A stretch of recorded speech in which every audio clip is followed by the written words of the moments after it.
Hello everyone, welcome. I'm just going to wait another sort of 10-20 seconds or so because I can see people joining.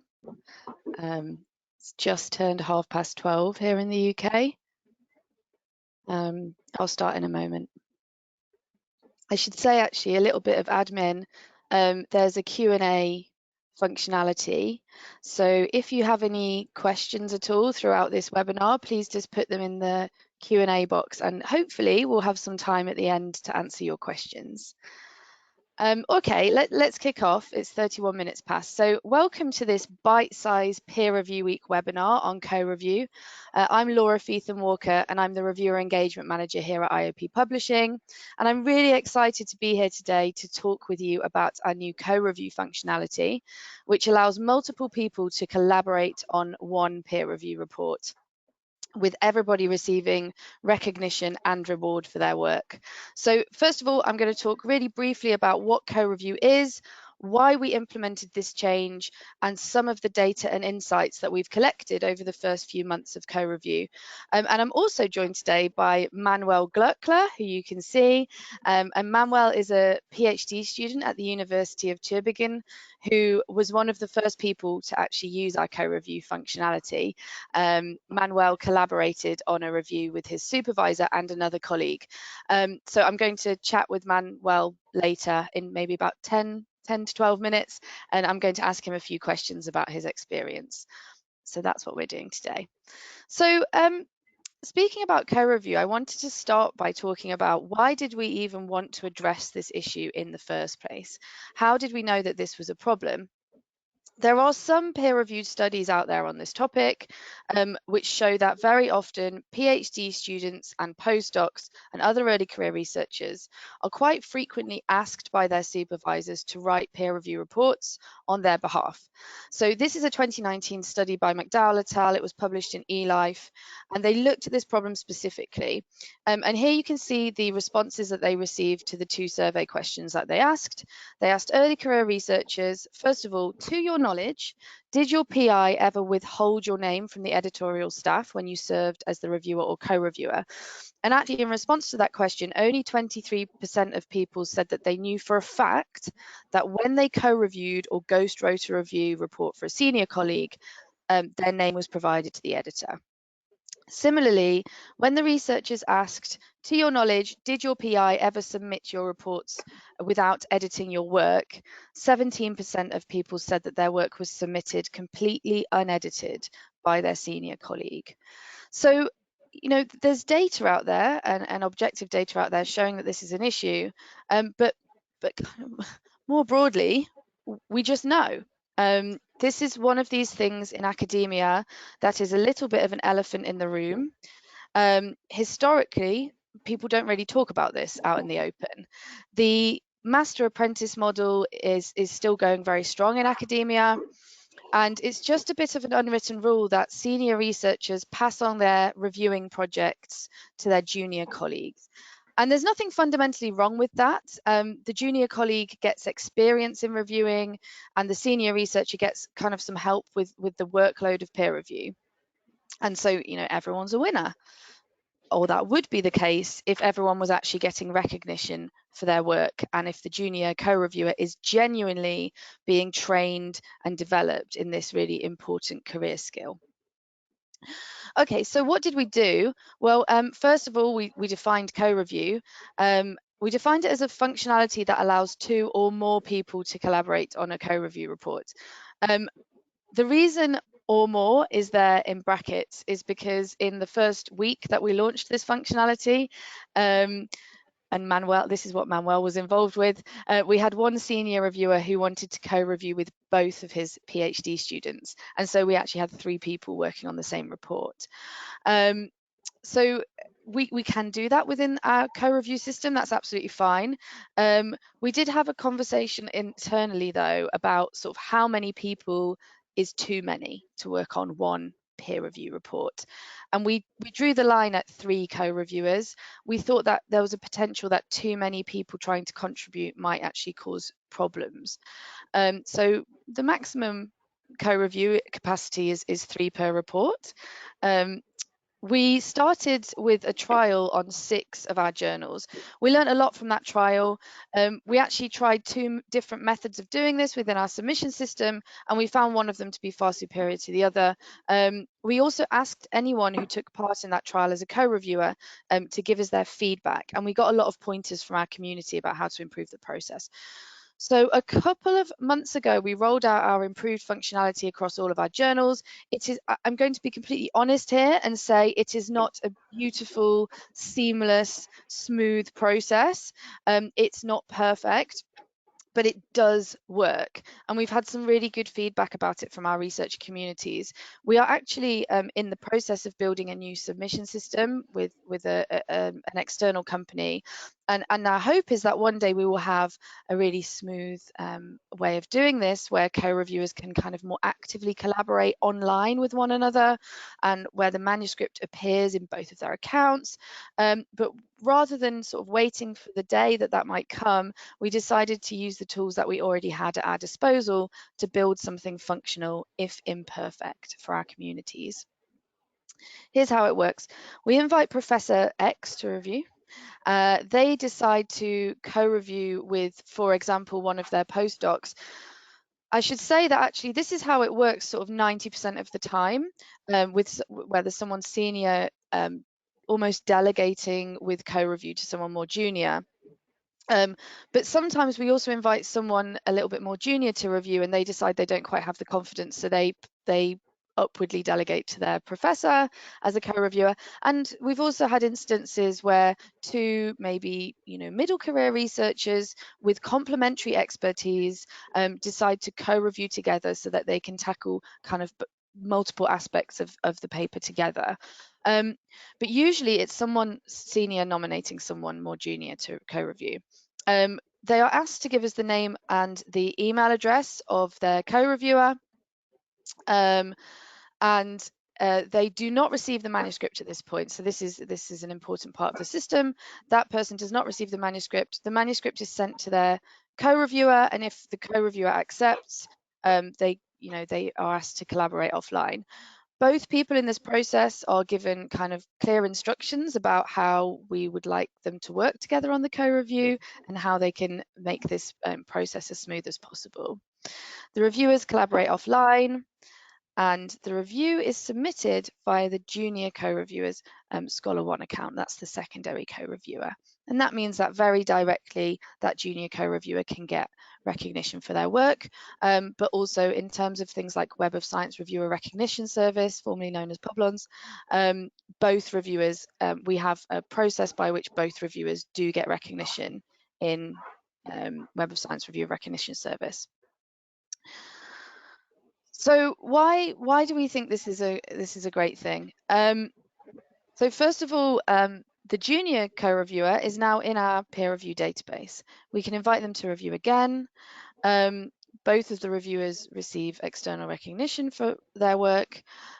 If the report that is submitted qualifies them for our IOP Trusted Reviewer Status certification program, they all receive that. So this also makes them eligible for the Outstanding Reviewer of the Year awards. We offer all of our reviewers a 10% article processing charge discount on any of our journals. That's valid for 2 years. Everyone involved in the co-review process is offered a 10% discount. This is really important. The editor knows exactly who is reviewing the manuscript. So previously, when reports were being ghostwritten by researchers, the editor didn't actually have an oversight of who was reviewing, potential conflicts of interest, and also who had access to the manuscript. So it posed potential issues around sort of confidentiality and data protection. Now, in this process, there's full transparency for the editor. Usually the senior co-reviewer gets some help. These are people who are often getting a lot of review invitations and are very, very busy, so they get some help with their workload. And most importantly, the more junior reviewer gets some real practical experience. We know that peer review is not just an academic skill, it's a practical skill. And so that practical hands-on experience is really important at the start of people's careers. And I thought I'd look at kind of the initial results. We've only implemented this for the last few months, really. So these are very initial results. Almost 1,000 researchers have opted for co-review. So that's just under 500 kind of cases of co-review in our system, with an average of around 2 people involved in each case. We found that senior female reviewers are significantly more likely to choose to co-review with a junior colleague. And we're not entirely sure what the reasons for that are. We've also found that around half of the junior co-reviewers that were invited to co-review were brand new to our database. So these were people who, very likely hadn't reviewed before, and certainly hadn't reviewed or submitted a manuscript to us before. This one isn't massively surprising, but it is relevant from a diversity and inclusion perspective. So there was some discussion about whether co-review might improve diversity in our reviewer pool. What we actually found was that people overwhelmingly tended to co-review with someone at their own institution. So if we invited someone with in a particular institution or geography to review, they were very likely to co-review with someone from that place.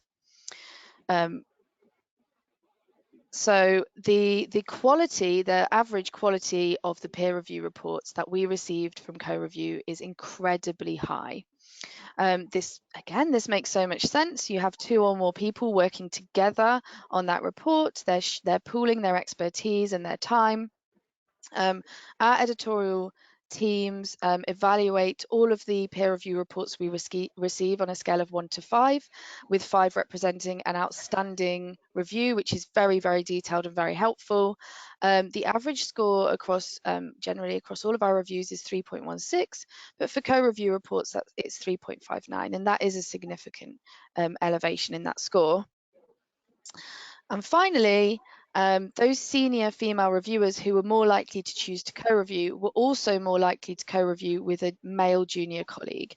And that might be something to do with the kind of gender split in the physical sciences, that men outnumber women. So, that might just be a statistical thing. That makes sense.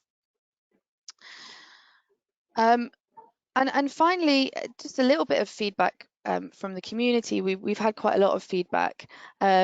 But the general feedback has been positive. This is one tweet. This is someone who's very pleased that we now offer co-review on our journals. Overall, I think this is something that is valuable for our communities. We think that it benefits reviewers at all career levels. It also benefits our editors, who have better oversight, and it also benefits our authors, because on average they will be receiving higher quality reports during the peer review process. So that's the end of my slides.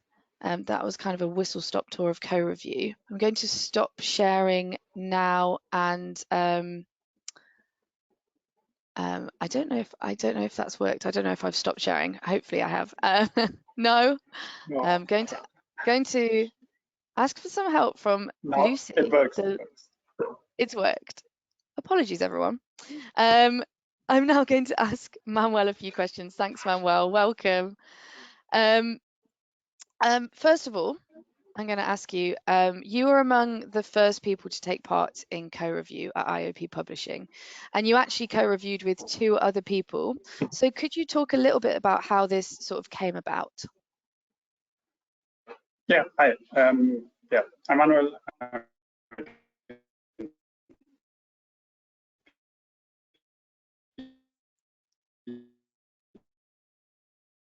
Oh dear. Oh no.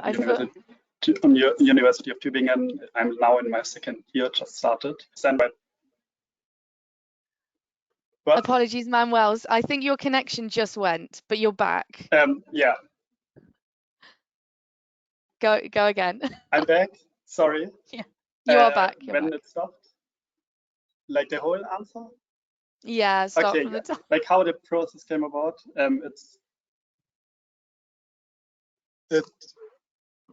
Okay, exactly. So like it was pretty standard. My supervisor got invited to review the article, and yeah, he then just as usual asked PhD students, or like in our research group, around who would be willing to co-review this article with him. And just like a colleague and I both expressed like interest in doing this, and hence we basically then decided to do it at 3. I was quite happy with that because I didn't have like peer review experience before, so it was quite nice to have like a more senior PhD student also like with me. And yeah. Brilliant. So you kind of actively volunteered when you heard there was an opportunity. Exactly. Great, thank you. The connection seems to be working fine now. Sorry about that. Great. So could you talk a little bit about your kind of experience of co-reviewing and how the process actually worked for you and your colleagues? Yeah, I think like overall the experience was was very good. We had like a few technical issues that like the portal, just one of us had like access to the portal, could submit stuff, so he had to share like all the information, a mail or something with us. And for us, this wasn't like a big problem. That was quite fine. You're right. As usual, you have a bit of like communication overhead because everybody have to find time. But just to go through how we did it, like our process was just that like initially, like I and the other PhD student separately just read through the article, took notes, made like a list of issues or something. We then came together, discussed our points we found, we merged them basically, and from this list we made like a first draft, and on this draft then our supervisor could give like feedback, like for example just how to classify or what to classify as major issues, what is minor. It's not too obvious always, or also to be like very explicit on what we require the authors to do and what we just suggest, something like this. So that was also a great learning experience, I guess. But yeah. Great, thank you. And your review that you submitted was actually rated by our editorial team as outstanding, which is quite a difficult thing to do. 5 out of 5, that's quite rare. So all 3 of you received IOP Trusted Reviewer certification based on that review. Do you feel that you would be able to write a review report now on your own, or would you want to kind of co-review a few more times first? Okay. Yeah, I think like we all were very familiar with the topic of the article, so we could like also individually give like good feedback to the authors. But I'm very sure that it wouldn't be as complete and polished as it was now, like with this multiple multiple people going through like the revision article. I think I'm now more confident to do it on my own. Before I like as first timer alone, I probably wouldn't do it. So that was great. So now I knew a bit like how it works. Yeah, I also like to do like co-review with other people. So I would prefer this over just doing it myself, but I would be confident, I guess, to also do it myself. Great, thank you so much. Manuel, thank you so much for your help today and for answering my questions. That's the end of the formal part of the webinar, but I'm wondering if there are any kind of questions potentially in the chat. And there is. We have. Oh, great. Thanks, Laura. So the first question that's come in is how to know the review score of a manuscript that has recently been reviewed. How do you find out the score that? Okay, I'm going to interpret this in a certain way, but if I misinterpret it, please let us know. So we don't score the manuscripts with the 1 to 5 scale. We score the peer review reports. And originally this was kind of a tool that we used internally, and it was just on a scale of 1 to 3. And more recently, we've become much more transparent about this. We think it's quite important to be honest with our communities about this. And we are also using this score to, really give recognition where it's due. So for example, in the case of Manuel and his colleagues, they wrote a really good report and we wanted to recognize that. Literally as of last week, if you are a peer reviewer on any IOP publishing journal, when you submit your comments, there is a question on the report form which says, would you like to find out your evaluation? So the evaluation is on a scale of 1 to 5. So if the person who's asked that question, maybe you submitted a report a while ago, that functionality wouldn't have been available. But as of this month, we now offer that opportunity for all of our reviewers to find out how their report was rated, and we also point them in the direction of kind of a scoring matrix which says exactly what we're looking for in each level of evaluation. So hopefully that has answered your question. I should say there's quite a substantial delay between someone submitting their report and the report being rated. So you would not expect feedback straight away. Obviously, you submit your report and the editor might be waiting on multiple other reports to come in before they make a decision. And the editor evaluates the reports when they make the decision. So it won't be instantaneous, but we are trying to be more open and to share these evaluations with our communities. I hope that has answered that question, but apologies if I did not interpret that properly, and let me know. Are there any other questions, Lucy? There are, yes. So do you provide guidelines for the co-review process? Are there recommendations on how to resolve disagreements or differing opinions between co-reviewers? Would it be possible to invite a third reviewer after the process has started? Great question. So I'll start. There's 3 questions in there. The first one is, do we provide guidance? We do provide guidance. It's in a link kind of in the emails. I can, we can maybe make that more public. It's on our website. So we provide guidance both for the more senior reviewer about how to kind of work with their co-reviewers and mentor them, and we also provide guidance for the more junior co-reviewer. We do not provide guidance on how to on what happens if people disagree, and that's a really interesting point, and I'm going to take that away because actually maybe we should be providing guidance on that. So thank you very much for that. And the final part of that was, can you add a third person? You can.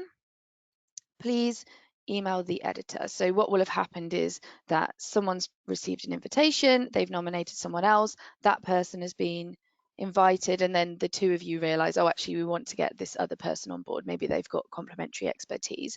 Just email the editorial team and they will sort that out. The problem is if you don't email the editorial team, of course that person can contribute to the review, but we won't be able to provide them with that recognition because they won't be within our sort of system. So definitely make sure that person's name is with the editorial team before you submit the report. I hope that's answered that one. Thank you, Laura. Yep. And another one is there any mandatory qualifications required for a co-reviewer? So not necessarily for a co-reviewer. We're really careful when we choose all of our peer reviewers. We have several kind of things that we check. We check expertise, we check that their publishing history and whether they work in this area. We check all kinds of things about reliability. And whether they're already reviewing something else for us. For example, we look at conflicts of interest.